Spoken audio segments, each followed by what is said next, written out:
From Wish TV and the All Indiana Podcast Network, this is the News 8 Daily 8 Podcast, a Wish TV News 8 update. Hi, this is Hannah Mordo, and this is your News 8 Daily for Wednesday, July 8th. It's going to be another nice day ahead. Could have some clouds out there.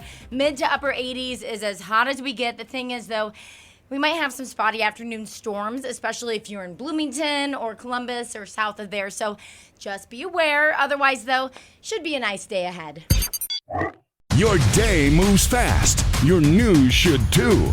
That's why there's a new and improved Wish TV app, bringing you more local news, breaking alerts, live streaming, weather forecast, radar, and Indiana sports, all in one place.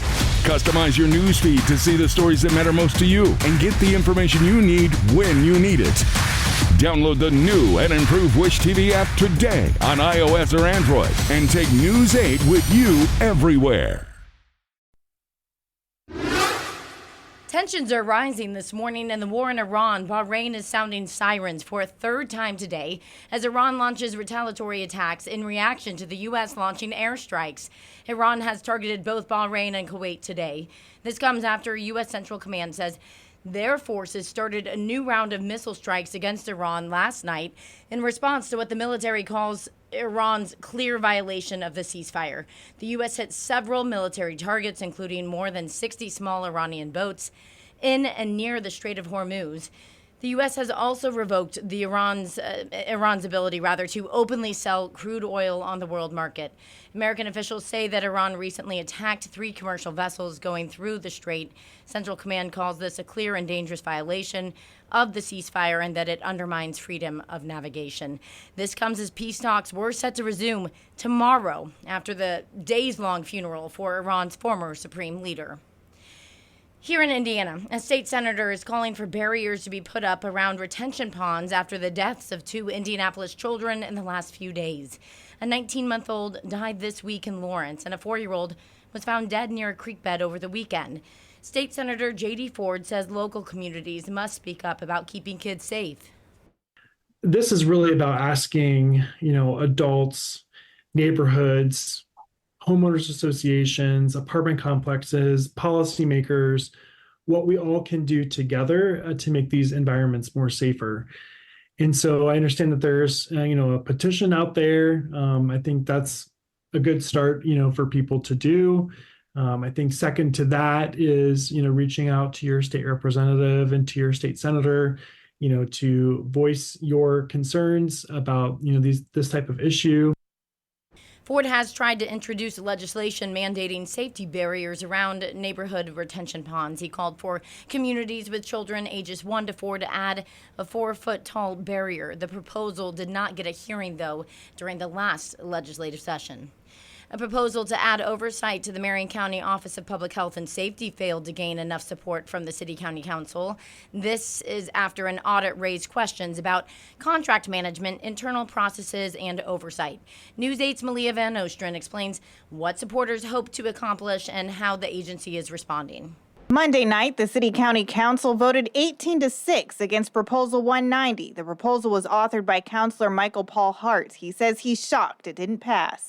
Our own council did not want to have a level of accountability to at least say, show us what you're going to do, have it in a resolution, and make sure it gets done. I'm just flabbergasted completely that they wouldn't want to do that for taxpayer dollars. Hart's proposal would have required OPHS to implement standardized procedures for managing contracts, invoices, and contractors, along with ongoing staff training. He also said he was prepared to seek the withholding of funding if those reforms weren't made. I want to see all the effectiveness of how they're running. One, because if they're working really well, we should do more of it. But if they're not working, we should reallocate those funds. And that's just how any organization should operate. OPHS said despite the vote, it's already taking action. I don't know that the proposal was necessary at this time. OPHS has been making significant progress in addressing the findings in the audit. And, I do think that the audit is, definitely helping to hold us and other folks in the administration accountable. Merkley says the agency is working to finalize several standard operating procedures for various systems within the agency, scheduling additional ethics training for the entire staff, and building out centralized storage systems for programs, documentation, and data. We're continuing to train our teams on these new standard operating procedures and how to use this new centralized system. Merkley said he's happy the proposal did not pass, but he says he appreciates that Hart's proposal was meant to hold OPHS accountable. What we need now is to show the results to the public. And, they are starting to put out reports. And I think a lot of that is because we are starting to put this pressure on. There are some other counselors who are asking for more monthly reporting. And I think we just need to keep that pressure on. There were several findings in that audit that takes time to address them and do it the right way and make sure that the entire team and a decently sized agency to make sure that our agency and our team are able to implement those changes effectively. In Indianapolis, I'm Leah Van Ostrand for Wish TV and WishTV.com. The debate over the newly voted for Indianapolis wheel tax rolls on as the mayor weighs whether or not to sign the measure. The city county council voted 14-10 Monday night to approve a vehicle tax hike that would fund road repairs. The plan adds a set fee of $100 as an excise tax for passenger cars, motorcycles, and light trucks. It would also add a $240 wheel tax for larger vehicles like buses, RVs, semis, and trailers. While supporters say the increase is crucial for fixing city roads, some people say city officials should look closer at home to fund their infrastructure repairs. It's worth getting the potholes filled. The source of the revenue, I have an idea. We should tax the data centers that they're putting up all over the state of Indiana and tax them to fill the potholes and repair the roads. They're getting a free ride. Mayor Hogsett could veto the plan and has already expressed his disagreement with it. If approved, the increase would take effect next year. The state agency that represents the interests of what people pay for utilities is asking Indiana regulators to reconsider increasing AES Indiana's electric rates. Regulators gave AES approval to raise base rates for customers last month. It would likely increase bills by about $8.50 by 2027. The Indiana Office of Utility Consumer Counselor is a state agency that represents the interests of utility ratepayers across the state. It opposed the initial request from AES. Now, AES Indiana says it's rolling out a monthly bill credit for low-income customers. The credit is for $10 and will automatically be applied to people's bills. Anyone enrolled in the state's low-income home energy assistance program is eligible for that credit. AES Indiana also says it offers other affordability initiatives like levelized billing, which spreads energy costs evenly throughout the year, and emergency grants. The company says these programs try to reduce the risk of customers having their service disconnected. A Frankton police officer who has already faced tragedy in his life is now without a home after a fire destroyed it on Monday. Officer Robert Cox lives in Bunker Hill near Grissom Joint Air Base. Investigators say the cause of the fire is under investigation, but no foul play is suspected. Cox tells us he was asleep at 1 a.m. when neighbors woke him up to tell him his house was on fire. Cox's daughter died several years ago in an accidental shooting, and he says many of her belongings were destroyed. I don't really think why me, but somebody said God puts a difficult task on the strongest people, so that's kind of reassuring. And it's just, I don't know. It's hard to explain. You can't really question it. I mean, if it was thrown at you, you just got to deal with it. You got to keep moving. You just can't stay still. Cox says he's grateful to the first responders, the Red Cross, and community members who have reached out to help him. Indiana State Police say they have arrested the current Babe Ruth League president and treasurer for theft in Logansport. Police say the 45-year-old is Christopher Shank and 44-year-old Erica Huddleston, and police say they stole about $2,000 over the course of several months. Both Shank and Huddleston turned themselves in. They have been charged with 1 count of theft. A Valparaiso mom and dad have their kids back 7 months after they say the Indiana Department of Child Services wrongly accused them of abuse. A judge dismissed the case against the Stanfords. It's an update to a story Indiana's I-Team, Kara Kenny, brought to you back in May. Kara explains what happened and the advice the family has for you. This 5-page order is what the Stanfords have been waiting on since November 2025. It says right here from the judge, children shall return to the care of mother and father.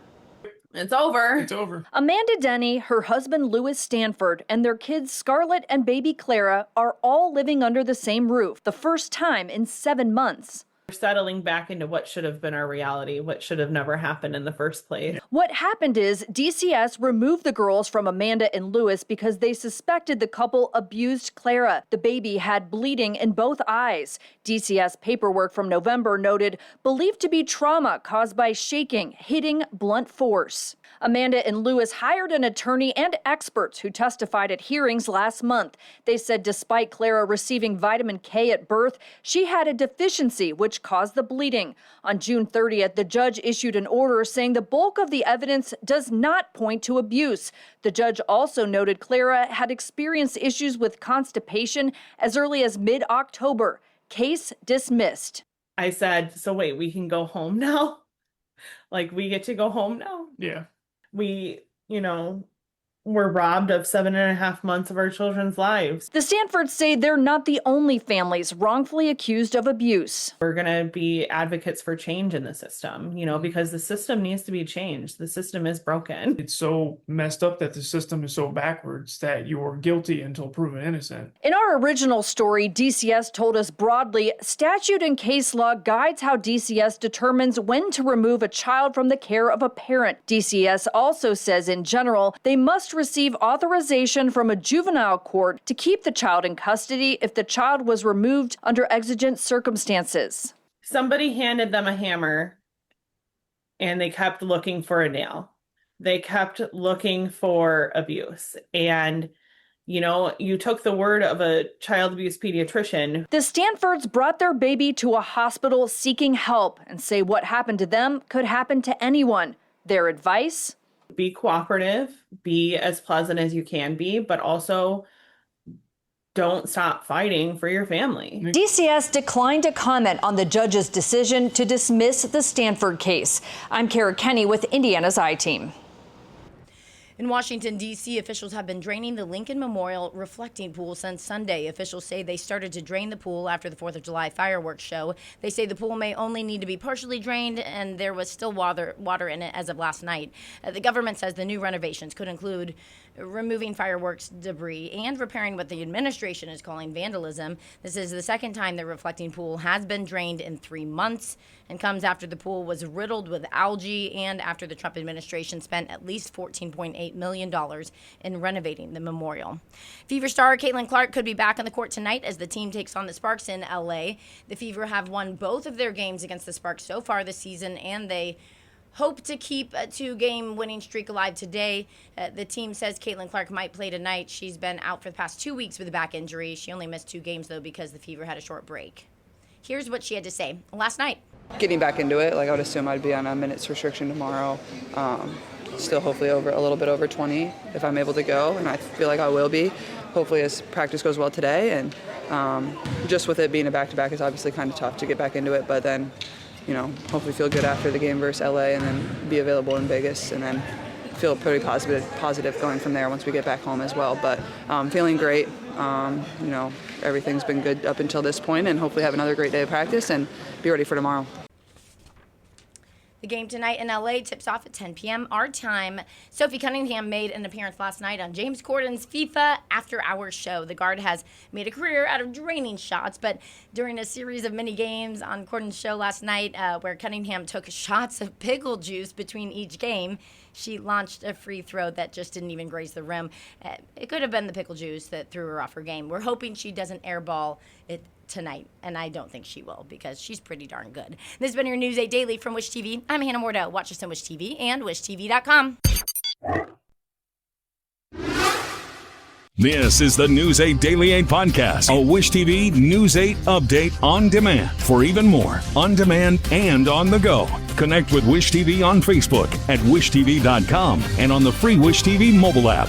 Thank you for listening, and be sure to like, subscribe, and follow this podcast for updates every weekday morning on the All Indiana Podcast Network and wherever you get your podcast.